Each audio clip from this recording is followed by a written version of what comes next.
भगवान राम की नगरी अयोध्या में यूपी तक आपका स्वागत करता है। यूपी तक उत्सव 2023 17 और 18 मार्च को राम की पैड़ी अयोध्या में शाम 3 बजे से। कयास लगाया जा सकता है कि यहाँ भाजपा और सपा में ही टक्कर होगी। तो देखने में आ रहा है अभी तक जो समीकरण आए वो सत्ता पक्ष ही दिख रहा है, विपक्ष कहीं दूर दूर तक नजर ही नहीं आ रहा है। उत्तर प्रदेश की एक ऐसी सीट है जहां पर एक किस्म से दो दिग्गज मंत्रियों की साख दांव पर लगी है। ना सिर्फ मंत्रियों की बल्कि खुद पीएम नरेंद्र मोदी का प्रभाव क्षेत्र है और उसका असर भी देखने को मिलता है और वहां चुनौती भी मिल रही है।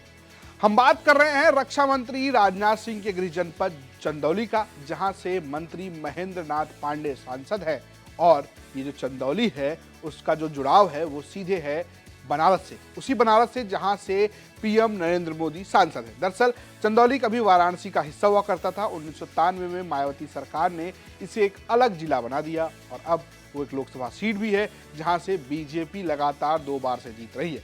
लेकिन ऐसा नहीं है कि बीजेपी का यहाँ दबदबा रहा है, यहाँ पर सपा बसपा भी अपना खेल करते रहे। लेकिन 2014 के बाद से जब से मोदी लहर चली है और खासकर जब बगल की सीट पर खुद पीएम नरेंद्र मोदी चुनाव लड़ते हों तो ऐसे में ये बीजेपी के लिए एक आसान सीट बन गई है। और तो और 2 दिग्गज नेता, एक तरफ राजनाथ सिंह की बात कर लीजिए और चाहे महेंद्र नाथ पांडे की बात कर लीजिए, दोनों अपने आप में दिग्गज नेता है और दोनों की एक किस्म से सीट है। एक तो राजनाथ सिंह का एक गृह जनपद है और महेंद्र नाथ पांडे 2 बार से यहाँ से सांसद हैं। दरअसल पहले हम आपको महेंद्र नाथ पांडे के बारे में बताते हैं। महेंद्र नाथ पांडे बीजेपी के कद्दावर ब्राह्मण चेहरों में से हैं। इससे पहले जब 2017 में ये चर्चा हुई कि बीजेपी जो है अब ओबीसी की पार्टी बन गई है और ब्राह्मण नाराज है, तब केशव प्रसाद मौर्य को डिप्टी सीएम बनाने के बाद महेंद्र नाथ पांडे को यूपी बीजेपी का अध्यक्ष भी बनाया गया था और उसके बाद उन्हें वापस मंत्रिमंडल में डाल दिया गया। अब अगर आप देखेंगे इस सीट के इतिहास को तो महेंद्र नाथ पांडे ही जीत रहे। इससे पहले अगर आप बात करेंगे तो यहाँ पर सपा बसपा भी चुनाव जीतते रहे।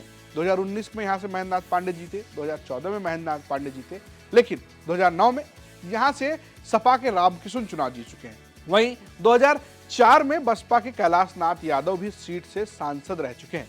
दरअसल ये सीट जो है वो ओबीसी बाहुल्य है और यहाँ पर अगर आप देखेंगे तो खासकर यादव, मुस्लिम और राजभर और मौर्य काफी संख्या में है। एक अनुमान के मुताबिक इस सीट पर सबसे ज्यादा संख्या यादवों की है जो करीब 2,75,000 है। इसके बाद बारी आती है दलित समुदाय की जो करीब 2,60,000 है।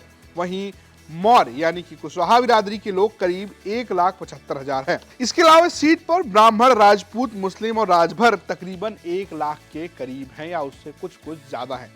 अब यहाँ चलती किसकी है इसको लेकर बड़ी दुविधा है। एक स्थानीय पत्रकार है जिनका यह कहना है कि यहाँ ओबीसी जिसे चाहते हैं वो सांसद बन जाता है और एक दूसरा स्थानीय पत्रकार है, उनका यह कहना है कि सवर्ण मतदाता जिधर गोलबंदी करते हैं उनके साथ ओबीसी भी चले जाते हैं। सुनिए क्या कह रहे हैं चंदौली के स्थानीय पत्रकार। चंदौली के लोकसभा में बैकवर्ड का जो मत है ये सबसे ज़्यादा अधिक प्रभावित करता है। यह जिस करवट जाता है उसी की सरकार बनती है और वही लोकसभा प्रत्याशी यहाँ जीतता है। तो जातिगत समीकरण हमेशा और हर समय हर चुनाव में प्रभावी रहे हैं और यहाँ की स्थिति यह रही है कि सवर्ण मतदाता एकजुट होकर जब जिसे भी वोट करते हैं वो आदमी यहाँ विजयी होता रहा है। अब तक का यही समीकरण रहा है, आने वाले समय भी हमको लगता है कि वही समीकरण होगा, क्योंकि सवर्णों को जब एकजुट देखते हैं तो बहुत से पिछड़ी जातियाँ या और जो दलित जाति के लोग हैं उस तरह से ये इन लोगों से जुड़े रहते हैं। जो ये किसान हैं उनसे रोज़ का 365 दिन 364 दिन कहिए तो वो उनसे जुड़े हैं। एक दिन वो चुनाव में इधर उधर जाने का काम नहीं करते हैं, चूँकि उनसे जुड़े रहते हैं इसलिए उन्हीं के साथ वो काम करते हैं, उनके कहने पर वोट देते हैं। तो सवर्ण मतदाता ज़्यादा प्रभावी हमेशा यहाँ से रहा है, आने वाले समय भी हमको लगता है कि वही प्रभावी होगा। अब स्थानीय पत्रकारों की माने तो यहाँ दोनों चीजें हो सकती है, यानी कि समाजवादी पार्टी और बीजेपी दोनों के बीच में टक्कर हो सकती है। एक का ये कहना है कि ओबीसी गठबंधन अगर बनेगा तो फायदा होगा समाजवादी पार्टी को, क्योंकि वो लगातार जातीय पॉलिटिक्स कर रही है। वहीं जिस तरीके से पिछले कुछ चुनाव से सवर्णों की गोलबंदी बीजेपी को लेकर है और अगर वो ओबीसी मतदाताओं को प्रभावित करते हैं तो बीजेपी को फायदा हो सकता है। हालांकि यहाँ फायदे का एक और कारण है, प्रभाव का एक और कारण है, वो जो हमने आपको पहले बताया कि इस जो सीट है वो पीएम मोदी की संसदीय सीट वाराणसी से बिल्कुल सटी हुई है और दो दिग्गज नेता बीजेपी के यहाँ से अपनी एक तरीके से अपनी जो दाव है, साख है, वो दाव पर लगाते हैं। ऐसे में सपा के लिए सीट काफी मुश्किल होगी। हालांकि अभी विधानसभा के चुनाव में एक विधानसभा सीट यहाँ पर समाजवादी पार्टी जीतने में कामयाब रही थी। ये रही बात चंदौली की, लेकिन अगर आप अपनी सीट के बारे में जानना चाहते हैं कि भैया आपकी सीट पे क्या समीकरण है, कौन जीत रहा है, कौन हार रहा है, किसका टिकट कट रहा है, किसका क्या माहौल बन रहा है, कोई नाराजगी है, नहीं है, ये सब जानने का एक जरिया है।